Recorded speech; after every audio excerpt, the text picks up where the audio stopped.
श्री श्री त्रिनाथ देवଙ୍କ अष्टम वार्षिक उत्सव पालित। जगतसिंहपुर ब्लॉक अंतर्गत बिरीबाटी ग्राम स्थित श्री श्री त्रिनाथ देवଙ୍କ विजयस्थली रे अष्टम वार्षिक उत्सव अनुष्ठित होई जाईछि। दीर्घ 75 वर्ष तळु प्रभु त्रिनाथ गोसाईଙ୍କ आविर्भाव होइतिला। प्रथमे गाँ मुंडरे थिबा एक अस्वस्थ वृक्ष मूलरे प्रभुଙ୍କୁ पूजार्चना करा जाउतला। परे ग्रामवासी मानक साहाय्य सहयोग रे एक मंदिर निर्माण करा जाई प्रभु त्रिनाथ गोस्वामीଙ୍କ पूजार्चना करा जाउछि। एही मंदिर रे प्रभु त्रिनाथ गोस्वामीଙ୍କ निकटरे 12 मासरे 13 पर्व पालन करा जाय। प्रभुଙ୍କର एही वार्षिक उत्सव रे त्रिनाथ महाप्रभुଙ୍କ पूजा चतुर्थ प्रहर नाम संकीर्तन सहित त्रिनाथ मेला अनुष्ठित होइथाय। प्रभुଙ୍କର एही उत्सव को देखिबा पई आखपाख अंचल सहित दूर दूरांतरु श्रद्धालु माने आसी प्रभुको दर्शन करिबा सहित प्रभु कृपा लाभ करिथांती। प्रभुଙ୍କର एही उत्सव देखिबाको आसुतबा श्रद्धालु मानक पई प्रसाद सेवनर व्यवस्था ग्रामवासीଙ୍କ पक्षरु आयोजन करा जायतिला। प्रभुଙ୍କ नाम संकीर्तन रे समग्र अंचल रे आध्यात्मिक परिवेश सृष्टि होइतिला। एही वार्षिक उत्सव पालन रे गाँ रे थिबा मन मनांतर वाद विवाद भूली समस्त एकाठी होई एही उत्सव को पालन करिथांती। बाबाजी अक्रोचरण दास मोर नाम। ये अनुष्ठान बहुत दीर्घ दिन धीरे धीरे एठी उन्नति काम होता कौन जिनस नाला। धीरे धीरे आमर नारायण बाबू प्रयास ये सब जहाँ देखुं सब नारायण बाबू प्रयास आ भक्त मान चेष्टा फल सब हो दिन दिन सब प्रकार उत्सव पालन कर जन्माष्टमी रास उत्सव दोल उत्सव हनुमान चालीसा राम नवमी भागवत जन्म आज आज महाप्रभुंर जन्म दिवस किंतु ये बहुत आडंबर बहुत श्रद्धार सहित पालन कर अंचल गोटे विशेषता हूँ जगन्नाथ पुरी धाम भली जातीय जातिर कुछ प्रश्न ना समस्ते समान समस्ते एक मन एक आत्मा आसती कार्य करती खाती पीती एकदम देखते पंगत कौन जाति जातिर प्रश्न ना तेणु यहीटा हूँ बड़ विशेषता जहाँकि आम अन्य धर्मस्थान मान देखा पाऊना। जहाँ ये आमर नारायण बाबा गोटे जिनस को प्रचार कर मानव सेवा माधव सेवा मानव ही भगवान। भगवते वासुदेवाय नमः। मो नाम हूँ नारायण जना। ये आगुरी 60-65 वर्ष होला जो विष्णु वृक्ष श्रेष्ठ वृक्ष देखुंत तार महात्मा बहुत महात्मा केमी जाना दिन दिन लोक मानकर श्रद्धा प्रति बहुत होती पर्वपर्वाणी सब स्त्री लोक विशेषकर पूजा होती शुद्धता व्रत जो पालन कराए नारायण को जिते पर्व जो पालन कराए भागवत जन्म हुए जन्माष्टमी हुए गणेश जी पूजा हुए सरस्वती पूजा एठारे पालन कराए। कहार किसी जातीय जाति ना समस्ते जगन्नाथ धाम भेड़िया सब चली लोक मैंने श्रद्धा श्रद्धा आसुँच धीरे धीरे बढ़ी बढ़ी लोक मान श्रद्धा बढ़ला लोक मैंने विश्वास कले मेला मासक 30 दिन मिनिमम 20 दिन मेला ये भगवान नारायण वसुदेव व्यक्तिगत पर्व पर्वाणी ये सब हो रास हो जन्माष्टमी हो भागवत जन्म हो हनुमान चालीसा होती मेला महोत्सव लगे सरस्वती पूजा होती गणेश पूजा होती। मानस रंजन सेठी एक सरपंच जौपुर जीवी बिरीबाटी बासिंदा ये चतुर्थ नाम यज्ञ प्राचीन परंपरा आमर यही परंपरा को आम प्रत्यय कर बापा पुरुष आम कर प्रति एप्रिल 8 रे आम या पालन करूँ सकाल ठारू राति 10टा पर्यंत नाम यज्ञ भोग ये सब पर्याय क्रम पालन कराए।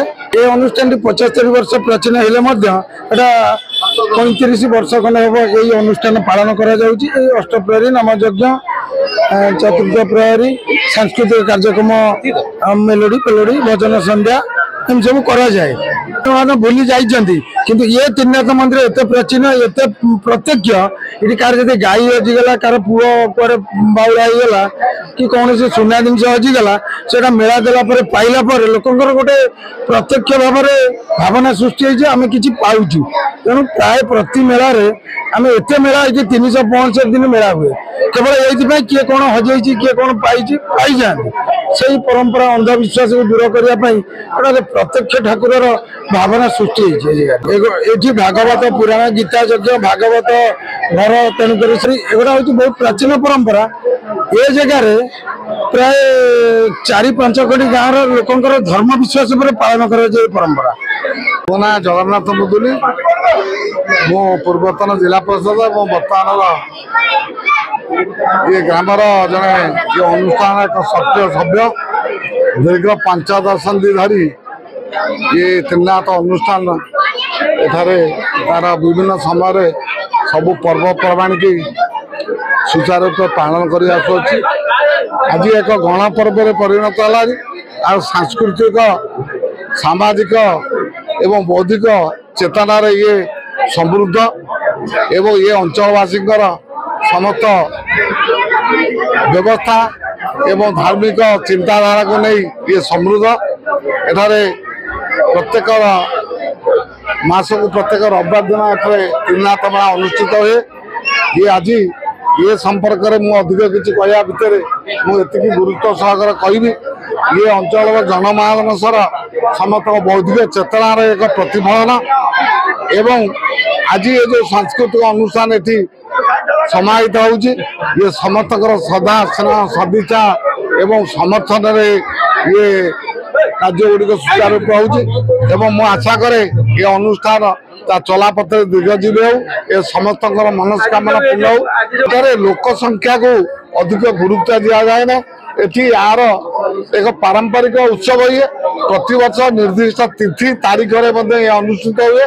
ये प्राय 500 ରୁ 1000 लोक एठारे अन्न सेवा करती एवं ये सांस्कृतिक अनुष्ठान विभिन्न समय वार्षिक कौन मनोरंजन एठारे कौन व्यवस्था भितर सब लोक सहयोग रहे। यार मुख्य लोक हेले नारायण जेना एवं तांकर तत्वावधान प्रायतः इतना पूर्वतन सरपंच मानव सेठी एवं आम जिला परिषद थला बेले सरकार किसी अनुदान दिखाई एवं आशा करुचु ये अनुष्ठान तार उत्तरोत्तर उन्नति करिवो एवं भविष्य एक धर्म भितर रही संस्कृति परंपरा एवं से आदर्श को अनुप्राणित हो उज्जीवित करने एठारे ये जो नारायण जेना अच्छा से प्रायतः प्रति संक्रांति प्रति मासंत प्रति रविवार दिन ये मेला उत्सव परिणत करते एवं से बौद्धिक चेतना को आहरी संप्रसारित कर बहुत उज्जीवित कर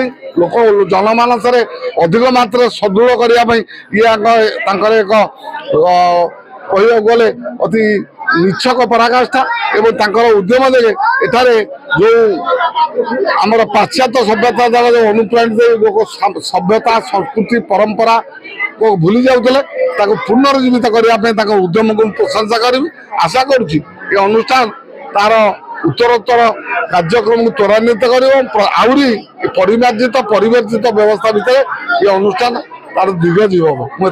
रश्मिकांत राउतराय आम आज 8 तारिख ठाकुर जन्मदिन त्रिनाथकर जहाँ आम बड़ाईर सहजा बहुत कम कर भल ठीक ठाक भी चली बहुत दलीय बड़िया राजनीति किसी संपर्क नहीं भल रूपे चली आगे बढ़।